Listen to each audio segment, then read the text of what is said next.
Le WebKeeper de OneNote permet d'enregistrer le contenu que vous allez trouver sur les pages internet de 4 façons différentes. Nous allons donc explorer ces 4 façons et voir quel rendu cela donne sur vos captures de pages donc dans OneNote. Pour ce faire, vous avez installé donc l'étape précédente, le petit bouton qui est ici, ce bouton OneNote qui va permettre d'enregistrer le contenu de la page directement. Donc une fois que vous êtes sur la page, là c'est la toute première qui s'affiche quand j'ai installé le Keeper, vous cliquez ici. Et il se passe plusieurs choses. La première, c'est que OneNote va afficher le contenu simplifié de la page, avec le lien, une note que vous pouvez rajouter, et le contenu qui est ici. Donc on récupère tout notre contenu. Vous avez ensuite ici un choix qui peut être assez intéressant en fait, de type de police, c'est-à-dire que dans les deux cas, quand on capture un article, OneNote va simplifier l'affichage et va utiliser une police à lui, ce qui permet d'avoir quelque chose d'un peu plus lisible, et il va notamment enlever tous les mises en forme, les publicités, les images non nécessaires.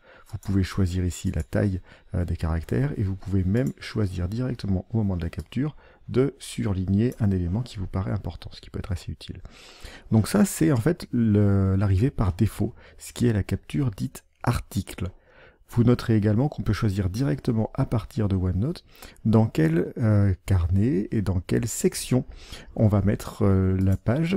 Notez un petit point qui est discutable, c'est-à-dire que quand on choisit le carnet, il affiche l'ensemble des sections par ordre alphabétique et non pas dans l'ordre dans lequel vous les avez créées dans OneNote. Donc si vous avez beaucoup de sections, c'est un point à prendre en compte. Ici, vous allez avoir les sections dans l'ordre alphabétique. Donc là, c'est une capture concernant le Clipper, et donc j'ai choisi de prendre la page et de le mettre dans la rubrique add-in de notre bloc-notes utilisé Evernote. Donc je vais, dans un premier temps, capturer ceci pour voir ce que ça donne, et on va aller le regarder tout de suite. Ça, il me le prend sur la version en ligne.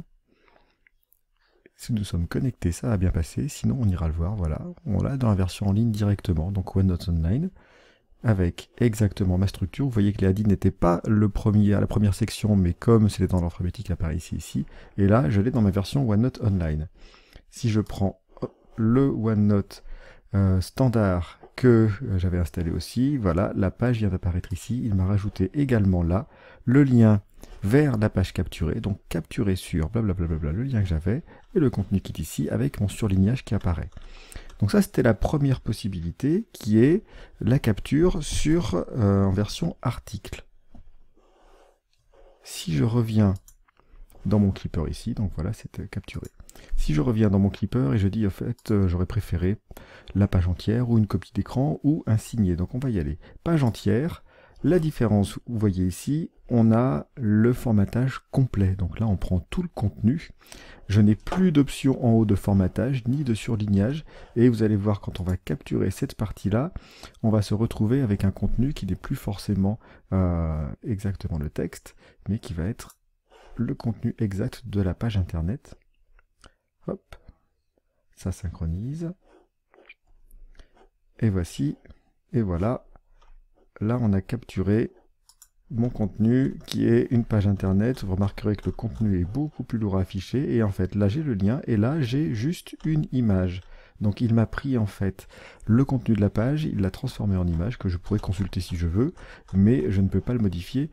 Voilà la grosse différence entre les deux. Ici, on a vraiment une note classique avec du texte qu'on va pouvoir partager ici. Là, on a bien le contenu, mais sous forme d'image. Donc ça, c'était le deuxième modèle, dit page entière.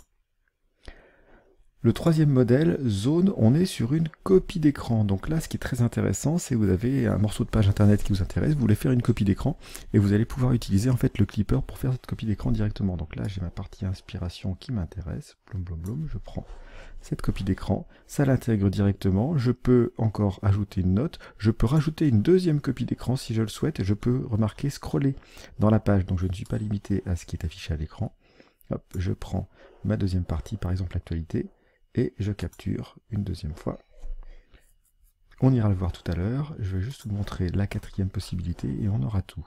Quatrième possibilité, un signé. Le signé, c'est quoi? C'est juste les favoris, comme vous avez exactement sur votre navigateur. Et donc là, pareil, je peux rajouter une note, j'ai le titre ici, j'ai le lien. Il me met un petit texte, donc il a trouvé, on va dire, sur la page, donc il n'est pas forcément toujours le plus pertinent. Et on va capturer ça aussi. Donc là, comme on l'a vu, possibilité en direct de l'afficher, sauf que, on va dire, petite limitation, si vous utilisez d'habitude la version OneNote sur votre PC ou sur votre Mac, là, au lieu d'ouvrir cette version, il ouvre la version en ligne, ce qui n'est pas forcément heureux. Si vous utilisez systématiquement la version en ligne, vous serez au bon endroit. Donc ça, c'est la bonne nouvelle, suivant la version que vous utilisez. Donc voilà, on se retrouve avec mes 4 notes, mes 4 possibilités. Ici, la version du signé, avec à chaque fois un lien vers l'original. Les copies d'écran que nous avons fait tout à l'heure, et ensuite la version complète avec la page, et la version contenu, on va dire, qui a pris tout le texte. Et si je remets ça sur mon OneNote ici, donc la version PC du OneNote, j'ai bien ma page initiale, la version complète, les 2 copies d'écran, et le signé. Et voilà, j'ai accès à toutes mes informations.